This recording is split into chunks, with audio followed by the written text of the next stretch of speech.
नमस्कार। मध्य प्रदेश शिक्षक भर्ती वर्ग 2 की तैयारी करने वाले समस्त साथियों का स्वागत है हमारे यूट्यूब चैनल एएस अकेडमी में। साथियों, यह वीडियो आप सभी के लिए बहुत ही महत्वपूर्ण होने वाला है। इस वीडियो को अंत तक जरूर देखिएगा क्योंकि इसमें एक एक बात महत्वपूर्ण होगी जो आपके काम की होगी। साथियों, सबसे पहले हम बात करेंगे कि इसका नोटिफिकेशन कब आएगा, इसके फॉर्म कब भरे जाएंगे, परीक्षा कब तक होगी और इसकी तैयारी आपको कैसे करनी है।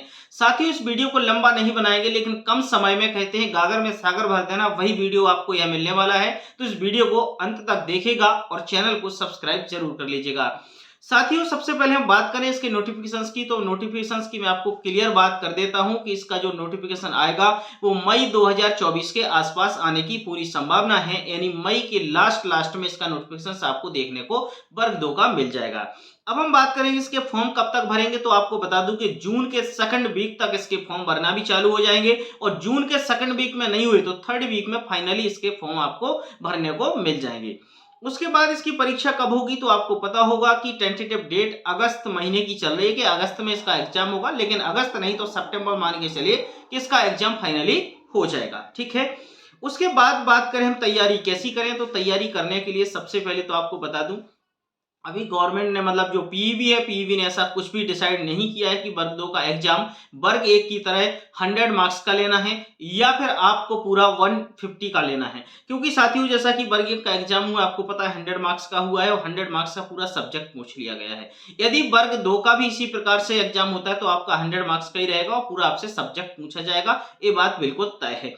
यदि मान लिया उन्होंने 100 मार्क्स का नहीं पूछा, 150 का पूछा, तो वही आपको पता होगा कि कॉन्सेप्ट क्या कर देंगे, 120 प्लस 30 कर देंगे, तो 120 और 30 के रेशियो में तोड़ देंगे, जिसमें 120 का फिर भी आपका सब्जेक्ट रहेगा और सब्जेक्ट पर पकड़ आपकी होना बहुत जरूरी है। यदि सब्जेक्ट पर पकड़ होती है तो आपका सिलेक्शन कोई रोक नहीं सकता है। मैं आपको बता दूं, आपका जो 30 नंबर रहेगा उसको पढ़े या ना पढ़े कोई दिक्कत नहीं, लेकिन सब्जेक्ट को पढ़ना बहुत जरूरी है। यदि 100 मार्क्स का भी आ रहा है तब भी आपको सब्जेक्ट पढ़ना बहुत जरूरी है। अब सब्जेक्ट के लिए अभी पर्टिकुलर सिलेबस आपका आया नहीं, अब आप कैसे करें। बहुत सारे लोग आपको ऐसा बताते हैं कि यार एनसीईआरटी आपको 1 से लेकर 10वीं क्लास तक की पढ़ना चाहिए। मैं आपको बता दूं कि 1 से लेकर 10वीं क्लास तक की पर्सनली मेरा ऐसा मानना है, मेरा सजेशन है, क्योंकि मैं खुद एनसीईआरटी देख रहा हूं। ये आपको एनसीईआरटी की बुकें हैं और एनसीईआरटी की बुकें मैंने खुद देखी हैं और पढ़ी हैं, तो मुझे ऐसे लगा कि यार 1 से लेकर 5 तक पढ़ने की और लगभग 6वीं लेवल तक की भी आवश्यकता नहीं पड़ेगी। इसलिए नहीं पड़ेगी क्योंकि हम जिस तरीके से तैयारी करते हैं, ग्रेजुएशन तो नॉर्मली हुई है मैथ्स की, और उसके बाद यदि हम 5वीं 6वीं का पढ़ रहे हैं तो वो लेवल बहुत लो हो जाता है और उसमें कॉन्सेप्ट इतने अच्छे नहीं मिल पाते हमारे लिए। क्योंकि हाँ, 7वीं 8वीं 9वीं 10वीं की पढ़ रहे हैं तो सफिशिएंट है। उसमें 1 से लेके आपको पता है 6वीं तक पढ़ना, यानी थोड़ा सा समय आपका ही वेस्ट होगा, बाकी कुछ भी नहीं। उसकी जगह पे आप अदर प्रैक्टिस कर सकते हैं और बेसिक क्लियर कर सकते हैं तो ज्यादा बेहतर है। एनसीईआरटी में सजेस्ट करूंगा ज्यादा से ज्यादा 6 to 10th के लिए कर ले, मतलब 6वीं से लेकर 10वीं तक की आप एनसीईआरटी बुक ले सकते हैं। एनसीईआरटी बुक तो पढ़ना ही पढ़ना है, लेकिन साथ में आपको 3 काम करना बहुत जरूरी है। सबसे पहले एनसीईआरटी की जो रीडिंग कर रहे हैं, यानी आपको पढ़ना पहले है, पढ़ने के बाद जो पढ़ते समय आप क्या काम कर रहे हैं, बेसिक को क्लियर कर रहे हैं। बेसिक क्लियर करने के साथ आपको 1 घंटे डेली प्रैक्टिस करना है, यानी 1 से 1.5 घंटे यदि आप प्रैक्टिस करते हैं तो आपको उसका ज्यादा फायदा होगा। मतलब पहले बेसिक क्लियर करना है, बेसिक के बाद प्रैक्टिस करना है, प्रैक्टिस के बाद आपको टेस्ट भी लगाना है। यदि आप टेस्ट डेली लगा रहे तो ठीक है, नहीं है तो आप 2-3 दिन में एक टेस्ट लगा सकते हैं या फिर वीकली भी अभी टेस्ट लगा सकते हैं। क्योंकि अभी ऐसा नहीं है कि यार भैया टेस्ट ही टेस्ट लगाना है, समझ रहे हैं ना। तो अभी तो कोशिश करें कि आप जितना हो ऑब्जेक्टिव क्वेश्चंस की प्रैक्टिस करें और सबसे पहले एनसीईआरटी को आप रेडी करें। एनसीईआरटी को टाइम निकाल लें कि आपको 1 घंटा पढ़ना है या 1.5 घंटे पढ़ना है या 2 घंटे पढ़ना है। एनसीईआरटी को फटाफट निपटा दो, आपका बेसिक पूरा क्लियर हो जाएगा। बेसिक कॉन्सेप्ट क्लियर होने के बाद आप प्रैक्टिस में लग जाओ। प्रैक्टिस के लिए भी आप जैसे आर.एस. अग्रवाल की ले सकते हैं या शारदा पब्लिकेशन, एक बुक मेरे पास भी, ये शारदा पब्लिकेशन, आप शारदा पब्लिकेशन भी लिख सकते हैं। ये बहुत बढ़िया बुक है। मैं आपको शारदा पब्लिकेशन की बुक बताऊं ना तो इसमें पूरा टॉपिक, एक एक चीज का टॉपिक दिया हुआ है, टॉपिक के साथ उसके जितने भी टाइप के हैं सभी टाइप के इसमें क्वेश्चंस दिए रखे हैं। ये बात हुई मैथ्स के लिए।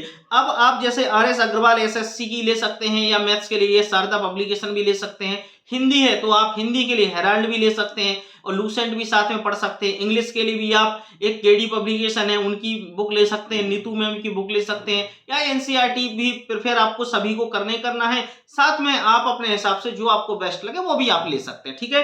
ये अपने अपने ऊपर डिपेंड करता है कि आप किस हिसाब से पढ़ रहे हैं। तो साथियों मेरा आप सभी से एक ही आग्रह है कि तैयारी आपको रोकना नहीं है, तैयारी आपको कंटिन्यू करना है। तैयारी में आपको 3 स्टेप का विशेष ध्यान रखना है, जिसमें 2 स्टेप तो बहुत ही मुख्य है। पहला एनसीईआरटी जिससे आपको बेसिक क्लियर करना है, दूसरा स्टेप ये आपको प्रैक्टिस करनी है। आप प्रैक्टिस जितने अच्छे से करेंगे ऑब्जेक्टिव क्वेश्चंस की, उतना आपका बेस क्लियर होता जाएगा, क्योंकि आपने जो बेसिक में पढ़ा है वो आपको प्रैक्टिस में काम आएगा।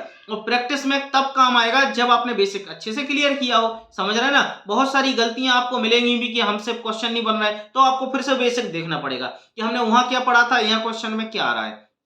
बाकी सब्जेक्टों में थ्योरी है, साइंस में थ्योरी है, सोशल साइंस में थ्योरी है, आपकी हिंदी में थ्योरी है, संस्कृत में थ्योरी है, मैथ्स में थ्योरी नहीं है। मैथ्स आपको पढ़ना ही पड़ेगा, लगानी ही पड़ेगी। तो साथियों आप सबसे पहले सभी सब्जेक्ट, कोई भी सब्जेक्ट आपको हो, आप 6 to 10 की एनसीईआरटी लें, एनसीईआरटी को पढ़ें, उसके बाद आप प्रैक्टिस करें और प्रैक्टिस में आप जितने ऑब्जेक्टिव क्वेश्चंस कर सकते हैं उतने कीजिएगा।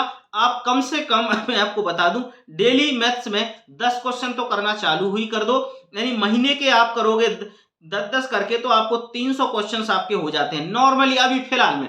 फिर आप इसको बढ़ा देना है ना, कैसे बढ़ाओगे, जैसे 10-10 कर रहे हो, 10-10 के बाद आप 20-20 कर लो, आपकी थोड़ी हैबिट आ जाएगी। 20-20 के बाद 30-30 कर लो, फिर 40-40 और फिर 50-50 और 100-100 आराम से हो जाएंगे। लेकिन शुरुआत छोटे से करो, जितने छोटे से शुरुआत करेंगे आपको उतना ज्यादा फायदा होगा। साथियों अब आपके मन में कोई भी प्रश्न हो, बुक से लेकर सिलेबस का मैं एक वीडियो आपको प्रॉपर बना दूंगा, कितना सिलेबस है, कहां से सिलेबस आपको निकालना है, कितना आपको पढ़ना है, एनसीईआरटी से रिलेटेड, कोई लेखक से रिलेटेड, किसी बुक से रिलेटेड, परीक्षा की डेट से संबंधित या कोई भी परेशानी हो वर्ग 2 से रिलेटेड, आप मुझे संपर्क कर सकते हैं। और कॉन्टैक्ट करने के लिए आपको पता है कि मेरा नंबर लगभग सभी के पास है, तो अभी आप कमेंट बॉक्स में मैसेज लिखिएगा, मैं वहां पर पूरी कोशिश करूंगा कि आपके प्रश्नों के समाधान करूं। और मिलते हैं नेक्स्ट वीडियो में नेक्स्ट टॉपिक के साथ। जब तक के लिए नमस्कार, अपना बहुत ख्याल रखिएगा, अच्छे से रहिएगा और साथियों तैयारी में लग जाओ। God bless you.